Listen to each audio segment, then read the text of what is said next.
Hello, everyone. I'm glad to be with Mike Dillinger today, who is a scientist who specializes in cognition. He's also an experienced interpreter. We had a small technical issue. Unfortunately, I discovered I didn't have the right version of Zoom to have an interpreter connected in live stream with us today. So we have Lucy with us as an interpreter who is recording the French version on her end. And I will do a small montage later on with the recording of this session with French interpretation performed by Lucy. So I'm sorry for the French speakers here, but it's only postponed. Laissez-moi vous présenter Mike Dillinger. Notre célèbre scientifique en cognition et interprète qui a accepté d'être avec nous pour parler d'une toute nouvelle occasion pour les traducteurs et traductrices, à mon avis. Mike vous expliquera plus tard le concept. Donc, ce sont les graphes de connaissances.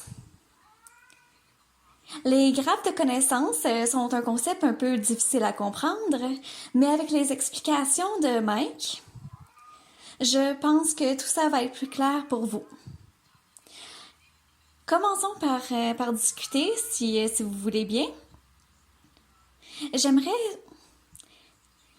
aborder la situation actuelle pour les traducteurs et traductrices. Et je vais aussi parler des super pouvoirs des traducteurs et traductrices. On passera aussi ensuite au sujet des graphes de connaissances. Les traducteurs et traductrices s'inquiètent de leur emploi à l'avenir et ont certaines faiblesses. Par exemple, les traducteurs et traductrices sont en concurrence avec les géants de l'intelligence artificielle, mais ces professionnels ont des forces et des occasions devant eux. Entre autres, les graphes de connaissances. Pourriez-vous nous parler un peu? Pourriez-vous vous présenter d'abord au groupe? Vous avez tout un profil, toute une renommée.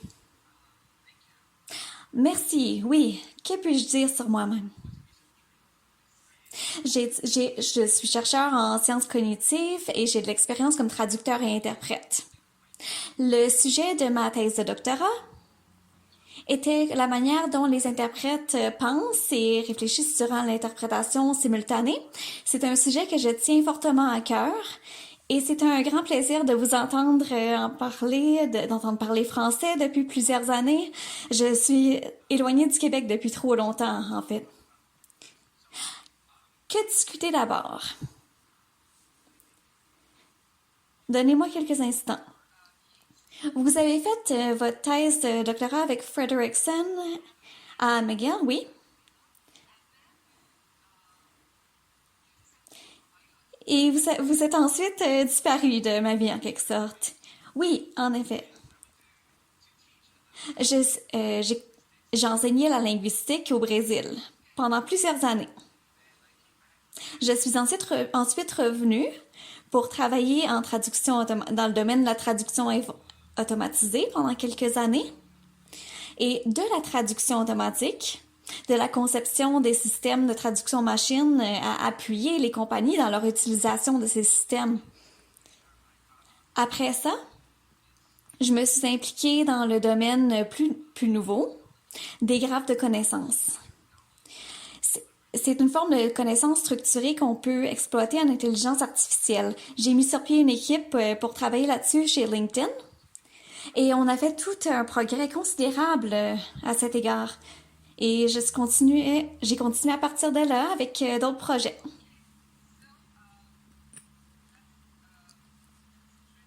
Très intéressant comme parcours.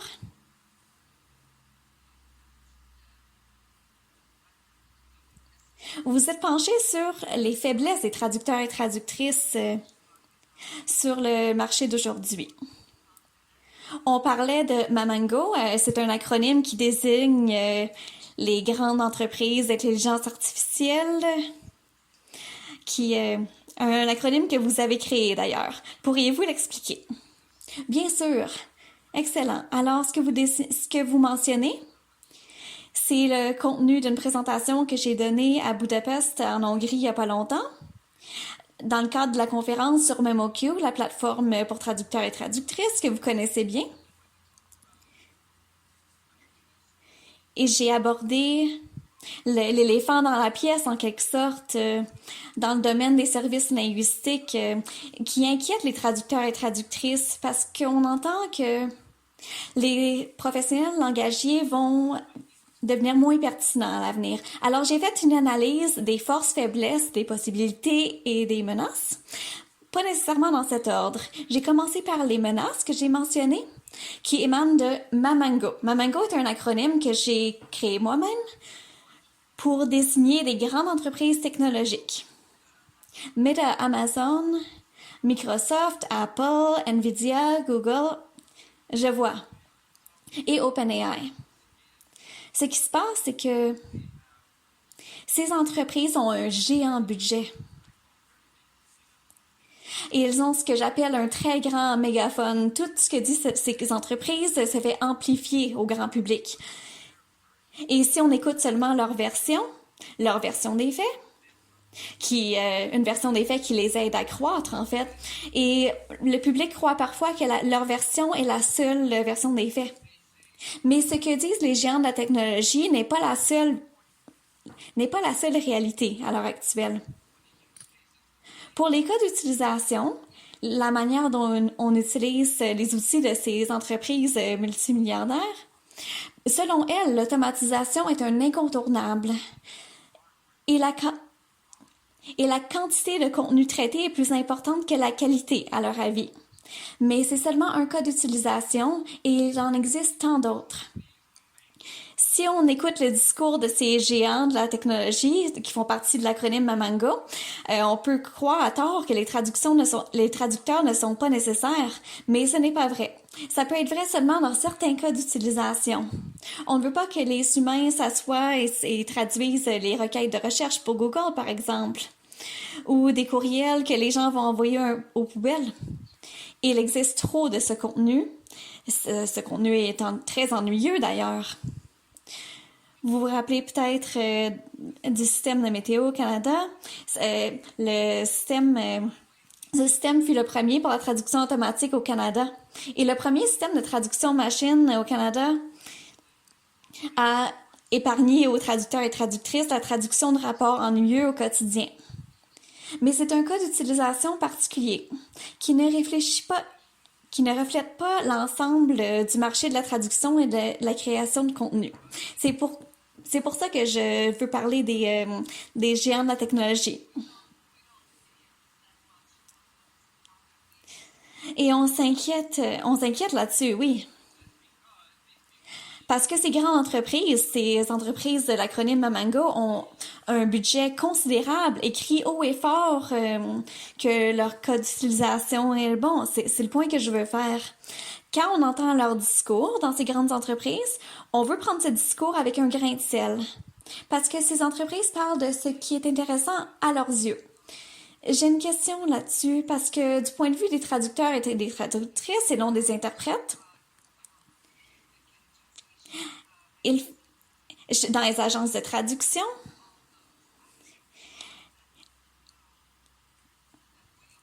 les agences de traduction adhèrent à ce mode de pensée.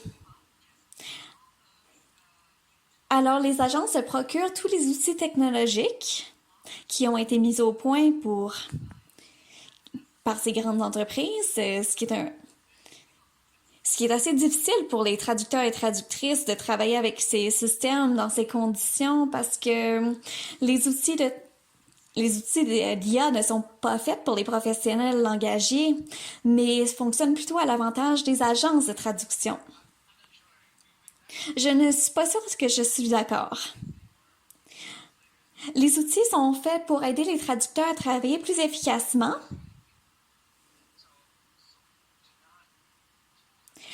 Donc, les outils aident à libérer un niveau d'énergie et d'effort en laissant la machine faire une partie du travail afin de pouvoir miser sur notre créativité. Vous avez parlé de MemoQ, oui. Et un autre point à apporter, parfois les agences de traduction vont utiliser des outils à différentes fins. Par exemple, en regardant les coûts des services proposés, ce qui est une autre histoire. Non, moi je parle de MemoQ parce que j'ai travaillé avec MemoQ. J'ai travaillé avec cet outil depuis 4 à 5 ans et on a beaucoup de difficultés avec la fonction d'assurance qualité et avec l'outil Antidote. Au Québec, on n'a pas le choix d'utiliser Antidote, le correcteur. C'est un peu l'équivalent français de Grammarly. L'équivalent français, comme je dis. Et c'est une étape assez difficile à la fin quand on est épuisé et on passe l'outil d'assurance qualité et Antidote à la fin. C'est c'est l'équivalent dans l'anglais utiliser Grammarly puis un outil supplémentaire d'assurance qualité intégré à MemoQ. Donc, pour ma part, quand j'ai fait ma thèse de doctorat, je me suis rendu compte qu'à la fin de la traduction, à la fin d'une traduction, on utilise l'hémisphère droit de notre cerveau et non la gauche. À la fin d'une traduction, on travaille surtout à partir de l'hémisphère droite, celle de la créativité. Mais quand il faut passer de l'assurance qualité à l'outil Grammarly ou Antidote, on travaille avec l'autre hémisphère du cerveau, l'hémisphère logique, et ça ne fonctionne pas. Cela nous amène à introduire des erreurs dans le texte parce que on est très fatigué et nous, en tant que traducteurs, traductrices, on a de la difficulté à intégrer cette fonction, cette étape supplémentaire de correcteur automatique. MemoQ a déjà intégré Antidote à son outil, mais on doit encore faire le QA. Il y a aussi Trados qui est intégré à Antidote, mais qui a une fonction d'assurance qualité en plus de ce correcteur. Donc, pour moi, je me pose la question, si ces outils sont faits pour la traduction, pourquoi ne sont-ils pas adaptés au processus qu'emploient les langagiers dans leur quotidien? Oui, je comprends, ce n'est pas votre domaine d'expertise. En fait, j'ai eu le plaisir de discuter avec les développeurs de plusieurs de ces outils.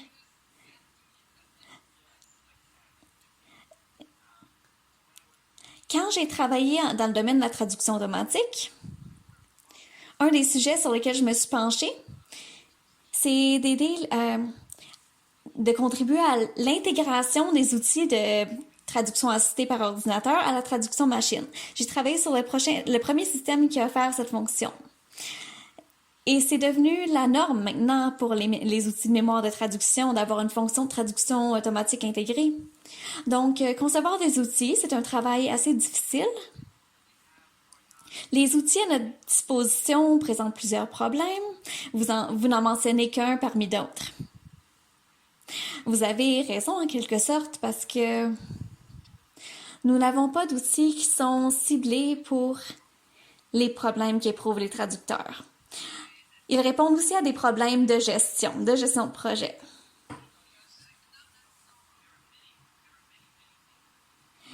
Il y a plusieurs choses que nous pouvons faire pour remédier aux problèmes, mais c'est dur d'obtenir le financement et de justifier le développement de ces fonctions de plus pour le marché.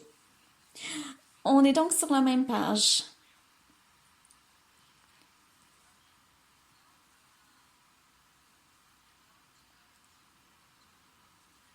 On parlait donc des menaces. On a aussi discuté de Mamango, les géants de la technologie. Donc, on a parlé de menaces. Il faut envisager ces menaces comme quelque chose qui est peut-être pas aussi pertinent qu'on le porterait à croire. Ce ne sont peut-être pas des menaces aussi intenses qu'on le pense. Et vous avez aussi parlé de la vitesse de livraison des textes. Oui, en tant que traducteur et langagier, on n'a pas une organisation de plusieurs milliards de dollars qui est là pour nous soutenir. Les langagiers n'ont pas des groupes extrêmement bien financés qui promeuvent leur travail, qui informent les gens sur l'importance de la traduction. Ils n'ont pas d'organisme qui les aide à élaborer les outils qui répondent à leurs besoins. Donc, c'est une faiblesse dans notre profession. On n'a pas d'immenses syndicats qui défendent nos intérêts. Donc, c'est une de nos faiblesses. C'est la seule chose que je dirais à ce point, que nous avons des faiblesses, mais nous avons également des super pouvoirs, d'accord? L'un des points que je vois comme une force, revenons en arrière quelques instants. On peut développer nos forces en les comparant à celles des autres. Comme quand on parle d'intelligence artificielle, de traitement de la langue automatisée, la grande majorité du travail dans ce domaine est réalisé par des ingénieurs. Mais si vous regardez les cours qu'il faut prendre pour devenir ingénieur en logiciel, vous vous rendrez compte de quelque chose d'assez particulier. Les ingénieurs n'apprennent rien sur la langue en tant que telle. Il y a des cours sur les langages artificiels de programmation qui ne sont pas aussi sophistiqués que le langage humain naturel. Et les cours de langue de programmation sont les seuls cours de langue que reçoivent les ingénieurs. Alors, oui, nous sommes sur la même page à nouveau.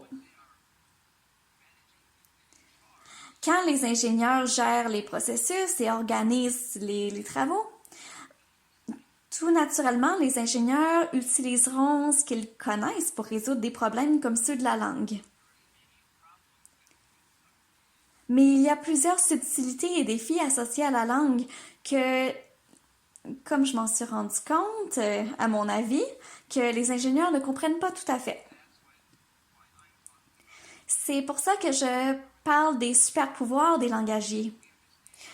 Parce que nous, on comprend plus en profondeur les subtilités de la langue. On a beaucoup d'expérience à cet égard à travailler avec des textes. Tandis que les ingénieurs doivent prendre ce drôle de phénomène qu'est la langue et le traduire en chiffres. Et nous, on est très à l'aise, les traducteurs et traductrices, on est habitués aux subtilités de la langue, on travaille avec chaque jour. On a des compétences qui sont des super pouvoirs que les ingénieurs peuvent même pas rêver de développer dans leur domaine. Je pense que ça nous donne un certain espoir. Il devient de plus en plus clair à quel point ces compétences sont importantes.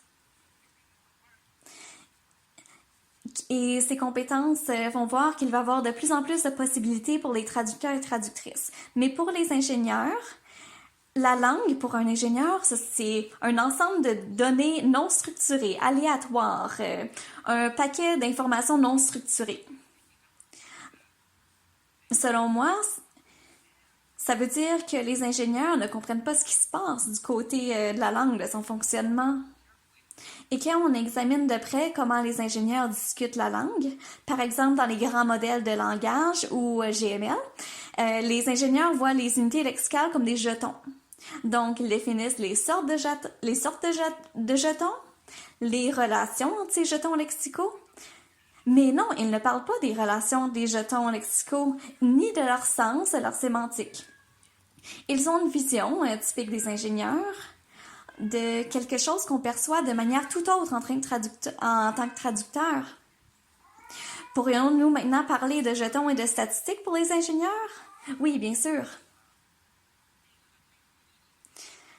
Voilà ce que connaissent les ingénieurs. Les statistiques, la modélisation mathématique, ils excellent dans ces domaines. Ils ont développé des modèles mathématiques très sophistiqués. Mais les mathématiques sont seulement pratiques dans une certaine mesure. Les mathématiques sont utiles quand on sait quoi compter. Alors, si on connaît seulement un seul type d'objet, les jetons en instance, si on compte seulement les jetons, le modèle mathématique ne sera pas si sophistiqué pour les analyser. Mais si on est au courant des différents types de jetons et des relations entre eux, ça nous permet de reproduire, avec les mêmes outils, un modèle mathématique beaucoup plus sophistiqué de la langue parlée. Mais pour ce faire, on a besoin des professionnels de la langue qui participent au processus et qui comprennent les phénomènes linguistiques en jeu. Alors la statistique en tant que telle n'est pas une mauvaise chose, mais la statistique utilisée avec un modèle piètre du langage ne nous dira pas grand-chose.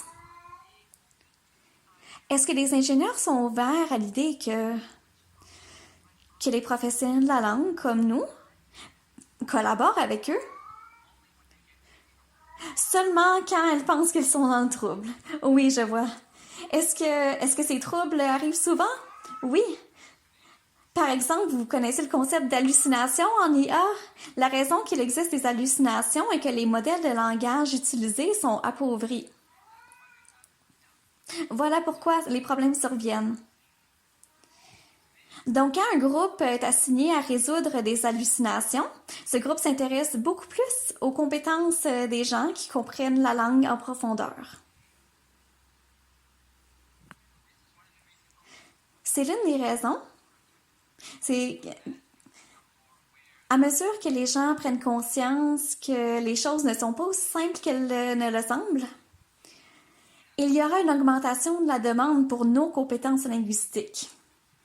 C'est ce qui s'est passé dans ma carrière chez LinkedIn. LinkedIn adoptait des technologies clés de recherche et de recommandation. À un certain point, les ingénieurs se sentaient bloqués. Ils se faisaient donner des drôles de recommandations et des drôles de résultats de recherche. Alors quelqu'un est venu me voir en me demandant « Pouvez-vous nous aider ici? Aidez-nous à voir pourquoi ces recommandations sont peu adaptées. » Mes compétences en tant que linguiste a permis d'organiser les ressources qu'utilisent les ingénieurs pour améliorer les sorties de la machine. On a collaboré de façon très fructueuse là-dessus. Les ingénieurs connaissaient leur domaine. Moi, en tant que linguiste, je connaissais mes compétences. Il fallait que je traduise mon langage dans celui des ingénieurs et ensuite parler à mon équipe, rendre les termes d'ingénierie en termes linguistiques. Mais la collaboration a été très efficace. On a pu voir et mesurer l'impact de cette collaboration très facilement. Ce que je pense qu'il va se produire est que à mesure que les problèmes deviennent plus visibles, si on utilise seulement une approche basée sur l'ingénierie, je pense qu'il va nous falloir d'autres compétences sophistiquées, celles des professionnels de la langue. Ce sont les super pouvoirs que j'ai mentionnés. Voilà pourquoi les menaces dont je parle ne sont peut-être pas si horribles qu'on l'imagine. Ces menaces sont amplifiées, dramatisées en quelque sorte. On commence à voir au Québec que les écoles et les programmes de traduction ferment leurs portes. Et ça nous inquiète beaucoup. Et les jeunes veulent commencer des études en traduction. Certains jeunes n'ont pas le point de vue dont vous parlez en ce moment. Que pouvons-nous faire pour ces gens qui commencent en traduction? Moi, j'ai vu la même chose dans les départements de linguistique. Aux États-Unis, on appelle ça de la linguistique analytique. C'est un programme qui est à la baisse. Il y a des programmes aussi qui ferment leurs portes ou qui sont menacés, vulnérables, parce qu'il y a moins de demandes d'inscription de la part des étudiants. Il y a moins d'intérêt à étudier dans ces domaines. Ça fait partie du message que prennent les grandes entreprises pour diffuser à travers leur mégaphone. On parle tellement d'autres cas d'utilisation, à un tel point que les gens ne sont pas conscients des défis et des joies de travailler avec la langue. Ça nous ramène à une de nos faiblesses en tant que professionnels de la langue et qu'on n'a aucune organisation en place pour parler haut et fort de notre profession, de ce que nous faisons, de ce qui compte pour nous. Le résultat des choses, personne ne comprend pourquoi la traduction et la linguistique sont importantes, donc les programmes ferment, ce qui est malheureux. Mais je suis bien certain que Dès que d'autres approches vont nous mener vers le bord du gouffre, il va falloir recommencer à former et à engager des linguistes. Quelles sont les occasions? Selon vous, vous avez écrit dans votre présentation que le texte peut servir de pivot pour les modèles multimodaux. Intéressant, non? Et vous présentez aussi le texte en tant qu'interface pour les grands modèles de langage, ou LLM en anglais. Vous avez parlé de ça. La manière dont je présente les choses est que les prochaines vagues d'intelligence artificielle vont se concentrer beaucoup sur le texte et la langue. On a fait beaucoup de travail très important à analyser le monde autour de nous en termes de chiffres. C'est ce qui est très compatible avec la formation des ingénieurs. Maintenant, on commence à voir que la programmation informatique était conçue pour résoudre des problèmes numériques et non textuels. La manière dont on résout les problèmes textuels d'un point de vue informatique, c'est surtout par essai et erreur. On fonctionne à tâtons. Ce qu'on voit maintenant est que la prochaine génération d'intelligence artificielle et de sciences informatiques va se concentrer presque à part entière sur le langage et la cognition, plutôt que sur la fréquence des jetons et des expressions, par exemple. Une manière de penser à ce phénomène est qu'on utilise le texte de plusieurs façons. Le texte est beaucoup plus qu'une séquence de jetons, ce qu'on sait tous les deux, mais plusieurs ingénieurs ne le comprennent pas. Une manière de présenter ça est que on utilise le texte maintenant comme un volant pour nous mener dans la bonne direction. Mais plus on comprend sur le texte, sur les phrases, sur la variation linguistique et sur la clarté ou la confusion, eh bien, on prend ces subtilités et on en tient compte en ingénierie. Donc oui, le langage est très important pour se résoudre ces problèmes. Vous avez mentionné le texte en tant que pivot. Les nouveaux systèmes d'IA font des liens entre différents types de données. Alors, ils font des liens entre des jetons dans les textes écrits, des jetons dans la musique, la vidéo, plusieurs modalités de données, si l'on veut. Certains modèles utilisent le texte en tant que pivot. Tout finit par se rattacher au texte, même les éléments visuels ou auditifs. Et le texte est la pierre angulaire sur laquelle tout dépend. Mais en ce moment, on envisage seulement le texte comme un ensemble de jetons et non comme quelque chose de plus sophistiqué. Ce qui veut dire que les relations multimodales dans les systèmes d'IA ne vont pas très bien performer une fois qu'on leur demande d'exécuter des tâches plus complexes. On a besoin de davantage de compétences, des gens qui ont une compréhension plus profonde du texte, pour faire de ces modèles multimodaux des outils mieux performants. Ce sont des éléments qui s'en viennent dans l'intelligence artificielle, entre autres, et dans le monde de la technologie, qui vont exiger des compétences linguistiques sophistiquées.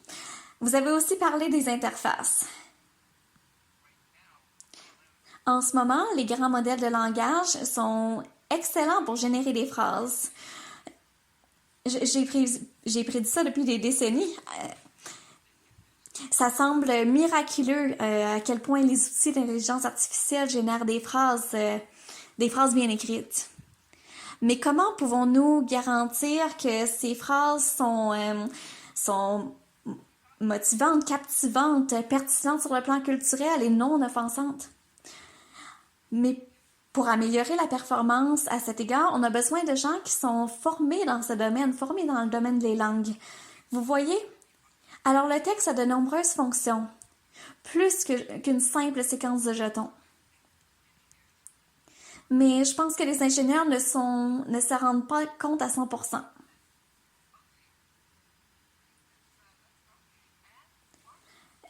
Très bien. Cela m'amène à un autre sujet. Quel est le lien entre ces compétences et les graphes de connaissances? Désolée. Quel est le, quel est le résultat de ces compétences? C'est peut-être pas un résultat des compétences. Les graphes de connaissances sont quelque chose qui sont en train de gagner du terrain, de gagner de l'intérêt. Parce que les graphes de connaissances fonctionnent bien pour surmonter les limitations de la vision de la langue en tant que séquence de jetons. Les gens s'intéressent aux graphes de connaissances aujourd'hui pour résoudre les problèmes présents dans les grands modèles de langage. Si on envisage le texte ou les documents écrits, par exemple, en tant qu'outil d'entreposage de connaissances, si on peut faciliter le traitement des connaissances par l'ordinateur, on sera capable d'en accomplir davantage. On pourra contrôler les grands modèles de langage, les amener à dire des choses raisonnables plutôt que farfelues. Et c'est là où les graphes de connaissances peuvent intervenir. Un graphe de connaissances on traduit les connaissances en graphes de connaissances. C'est une manière de rendre les faits plus faciles à traiter dans un ordinateur. Voilà une définition simple.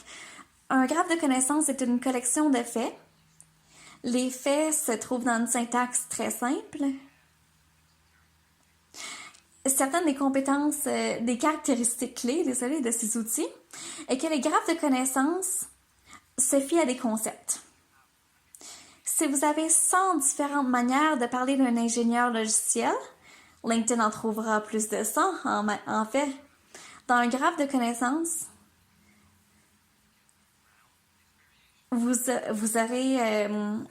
allez documenter les synonymes dans un autre outil et vous allez rassembler tout ce qui désigne un ingénieur logiciel en un concept. Ensuite, on le définit. Quels sont les composants, quelles sont les caractéristiques d'un ingénieur logiciel?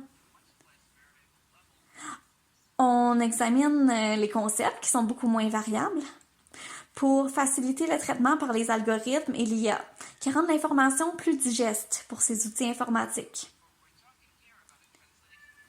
Quand on parle d'une traduction d'entrée linguistique très complexe, on prend cette information complexe et on la simplifie en graphe de connaissances. Et qui va traduire ces connaissances en concepts? Les traducteurs humains, bien sûr. On a besoin de personnes qui ont une formation approfondie en langue, qui peut faire ce travail de manière efficace. Si on travaille en ce sens, eh bien, on va réussir à rassembler non seulement des textes, mais aussi des connaissances. Je pensais que ce travail a déjà été fait, qu'on cumulait déjà plusieurs connaissances en tant que fait. Excellent point, oui. Si vous allez dans une bibliothèque, c'est une excellente accumulation de connaissances humaines. Et les ordinateurs ont énormément de difficultés à digérer et à utiliser cette information. Maintenant, on parle de traduire les connaissances accessibles aux humains, et pas à tous les humains, soit dit en passant. Si je vous donne un texte juridique ou un texte sur la chimie, la science, en fait, même moi, je ne comprendrais pas. Parce que je ne dispose pas des outils pour traduire les mots en concepts. Et les ordinateurs ont de la difficulté avec des concepts comme ça qui sont très complexes. Les graphes de connaissances servent à prendre ces connaissances qui sont à notre portée et les rendre plus facilement disponibles pour un ordinateur afin que l'ordinateur puisse comparer des concepts, pas simplement de la manière dont on l'exprime, mais aussi sur le point de vue du sens.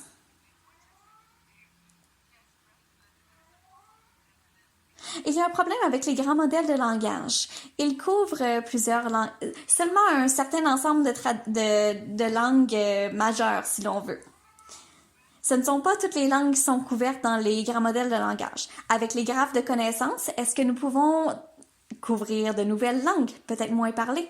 Oui, on peut le faire de façon plus efficace. Alors, si on a des concepts, un traducteur peut dire ah, je sais comment on appelle ça dans ma langue, ça s'appelle X.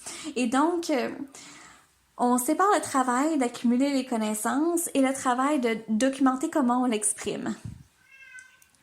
Plutôt que de rassembler tout ce travail dans un même outil, comme le font les grands modèles de langage.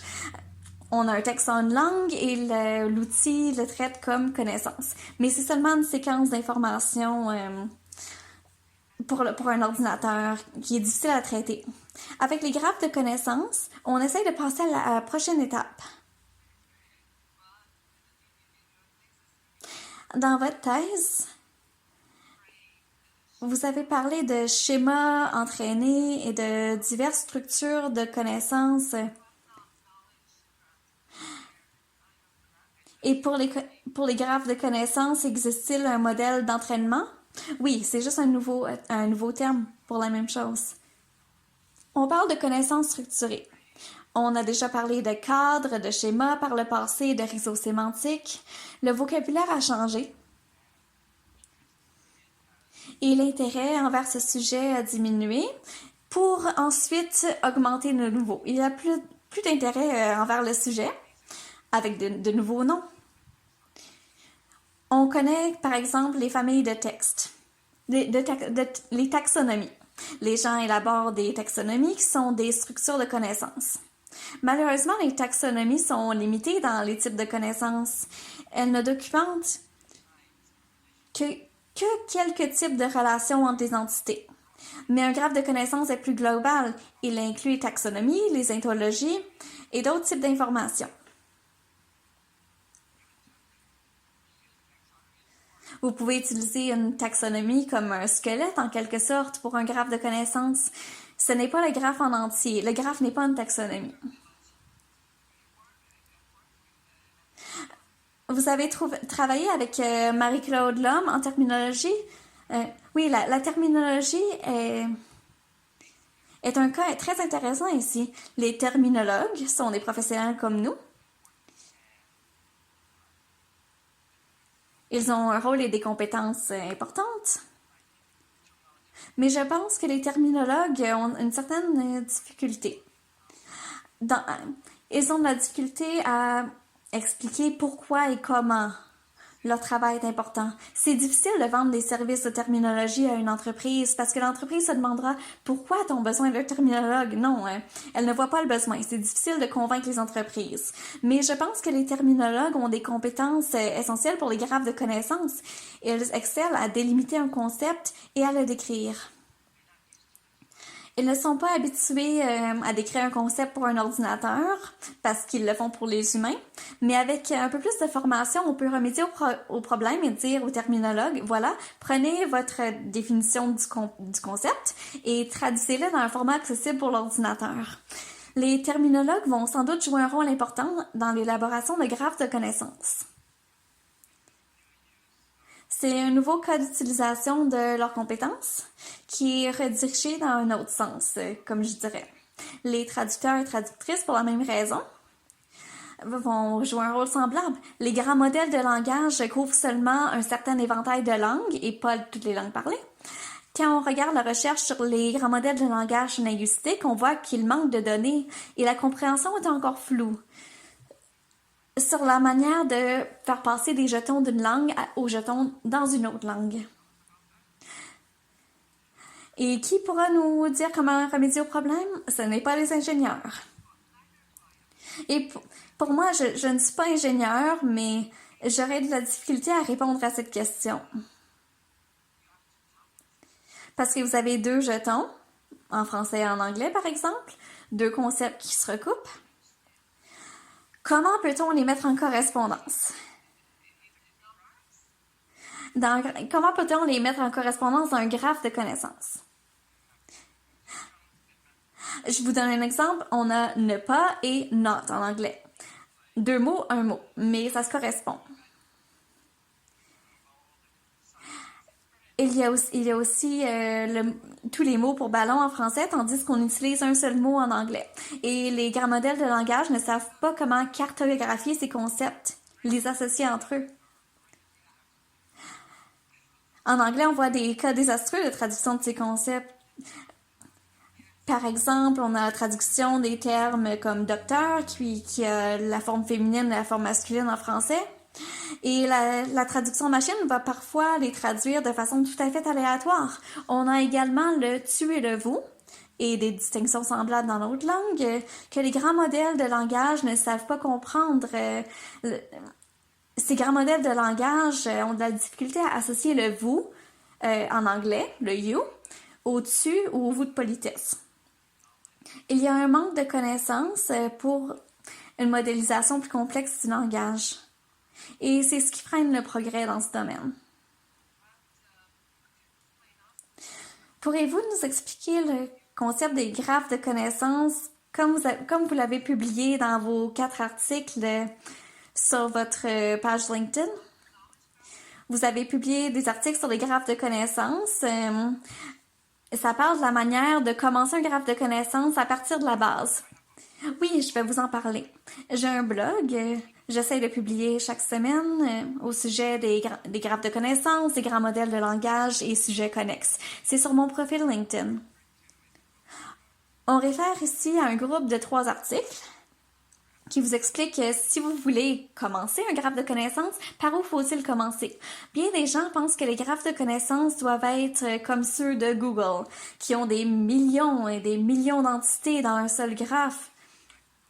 Et ça remonte à notre idée de Mamango, du grand mégaphone, du seul discours dominant sur la manière de procéder. Mais pour des projets normaux, il ne faut pas des millions de concepts nécessairement. La première étape, comme décrit dans le premier article, est de voir quels sont les concepts importants qui méritent notre attention pour l'entreprise dans laquelle nous travaillons. Ce que j'ai décrit est une méthode toute simple pour voir, eh bien, dans notre documentation, quelles sont les notions qui reviennent le plus souvent. Comme ça, on sait sur quel sujet nous concentrer. Donc, plutôt que d'avoir des millions de concepts, on aura quelques centaines. Ce qui rend le processus plus praticable, même manuellement. On peut utiliser des outils pour définir quelles sont les notions dont on veut parler. Ensuite, on se retrouve avec une liste des noms communs les plus courants, par exemple. Ce sont les entités qui nous intéressent le plus pour notre projet, pour notre entreprise. Ensuite, on trouve les synonymes de ces termes qu'on a repérés comme les plus fréquents. À l'école, au travail, on utilise les synonymes. Les synonymes sont très difficiles à traiter pour l'ordinateur, mais ça facilite la lecture. Les synonymes sont un défi à relever en traitant les concepts. Donc, on reconnaît les noms clés, les noms les plus importants. Et ensuite, on définit les synonymes de ces noms importants. Et même les formes de rechange, les abréviations de ces termes ou le jargon d'industrie et ainsi de suite. Ce faisant, on reconnaît les concepts clés. C'est une étape très importante. Donc, pour notre projet, pour notre entreprise, on se concentre sur ces concepts-là. C'est la première étape. L'étape suivante est de voir quelles caractéristiques ou quelles relations sont les plus importantes pour nous dans notre projet. On ne veut pas décrire le monde tout entier, non. Mais si votre entreprise fabrique des moteurs automobiles, par exemple, vous n'avez pas besoin de parler de biologie de la pieuvre ou autre sujet semblable. Non. Dans des outils comme Google, on a besoin de tout savoir, mais dans la vraie vie, dans les vrais projets, ce n'est pas le cas. Pour chacune de nos entités, il faut connaître les caractéristiques. Quelles caractéristiques et quelles relations entre les concepts sont importantes pour nous à documenter, pour documenter notre compréhension des choses dans le domaine en question. Ce n'est pas nécessaire de documenter dans le graphe de connaissances toutes les relations possibles, seulement celle qui est importante pour l'usage en question. Et ça nous permet de créer 2 types de faits. Le premier type de fait est une relation, donc une relation entre 2 choses. Mais l'autre relation est descriptive, par exemple un chien à 4 pattes. En définissant ici les concepts clés et les relations clés, on se retrouve avec un langage simplifié pour décrire ces éléments. On bâtit des faits.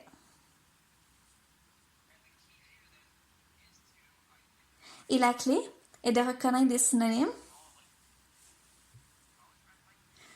pour avoir un graphe de connaissances linguistiques assez limité, mais qui couvre tous les points qui nous intéressent. Est-ce que cela a du sens pour vous? Oui, vous avez parlé, vous avez donné un exemple avec les chiens.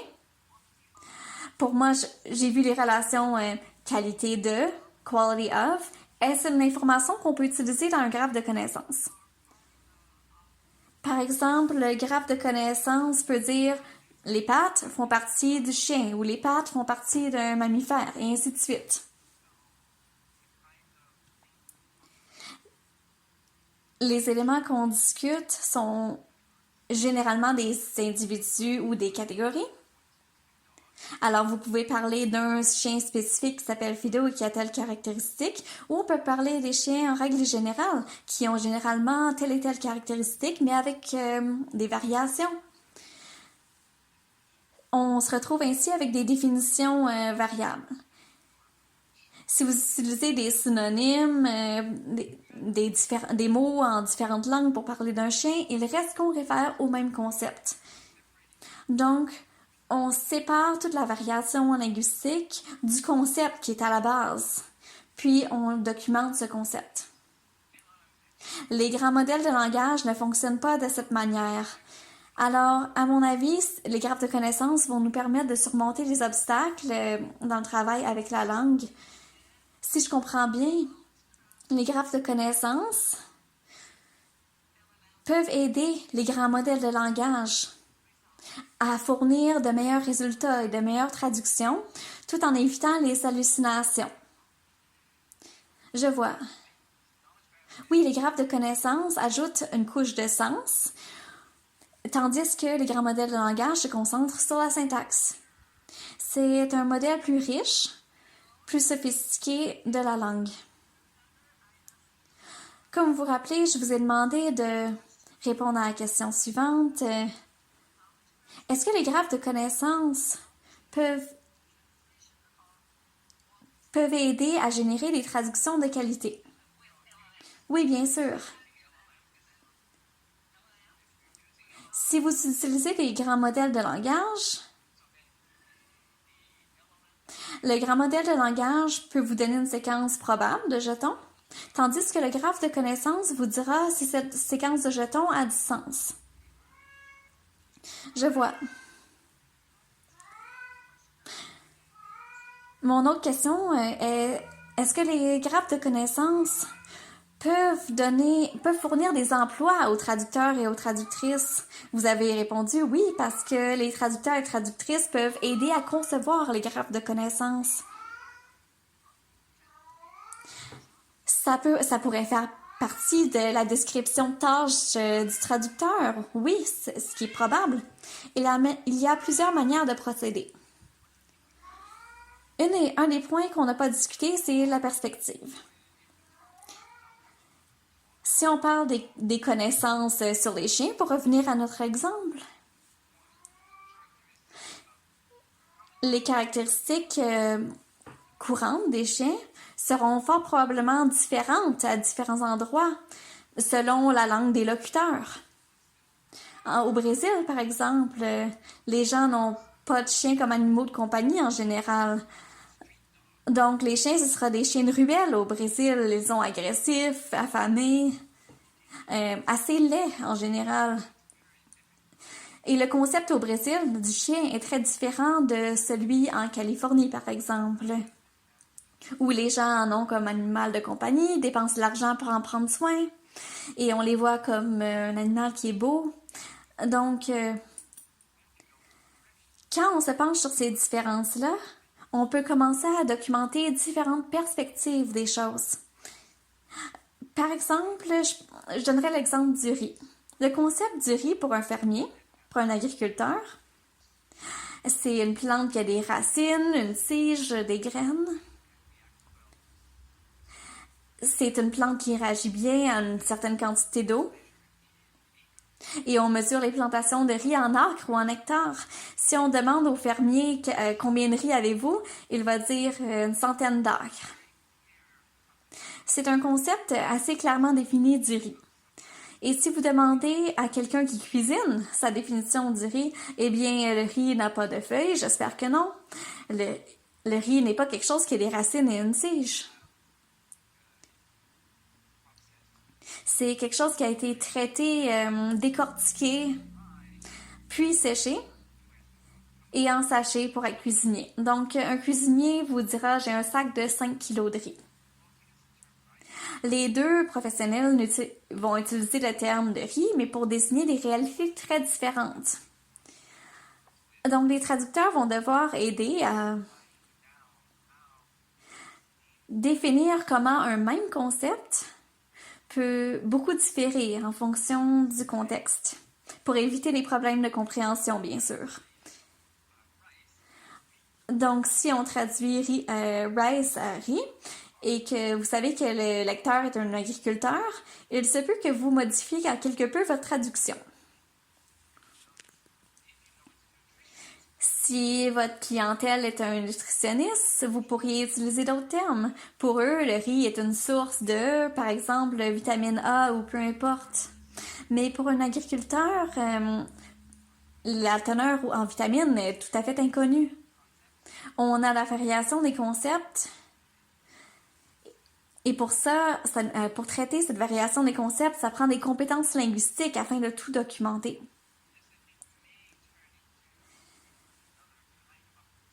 Donc, ce domaine pourrait se transformer en nouvelles possibilités pour les professions langagières.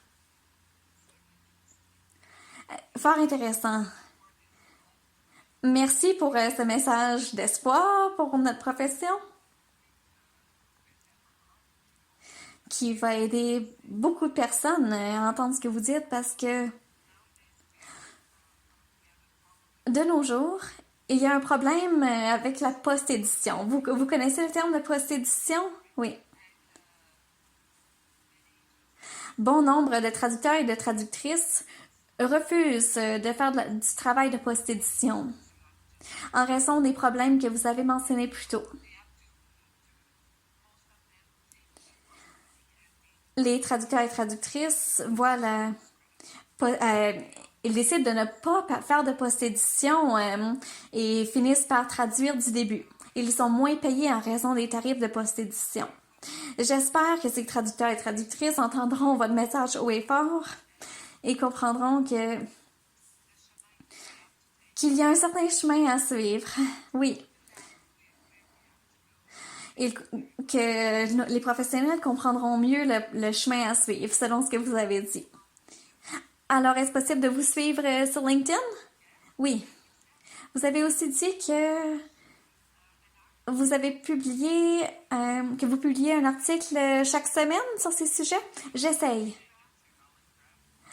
Mes articles sont surtout reliés au graphe de connaissances.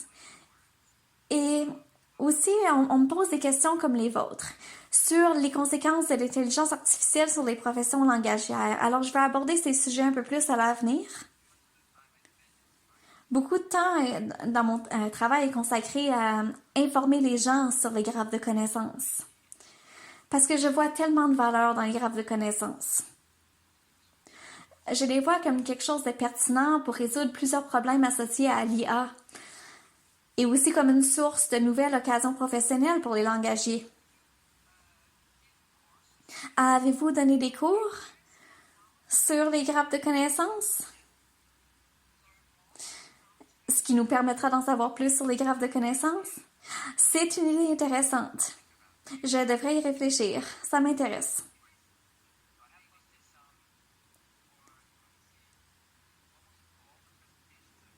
Presque toutes les présentations que j'ai données cette année sont publiées. Les diapositives sont publiées. Donc, c'est une sorte de webinaire. Et l'une d'entre elles a été publiée avec la version audio. Alors, c'est possible d'assister au webinaire. Mais merci de la suggestion sur les cours, je vais y penser. C'est un exercice qui pourrait permettre aux gens de dresser des graphes de connaissances tout seuls de leur côté. Merci beaucoup, Mike. On va vous suivre sur votre page LinkedIn, sur votre profil. Un grand merci. J'apprécie beaucoup cette occasion de parler avec vous.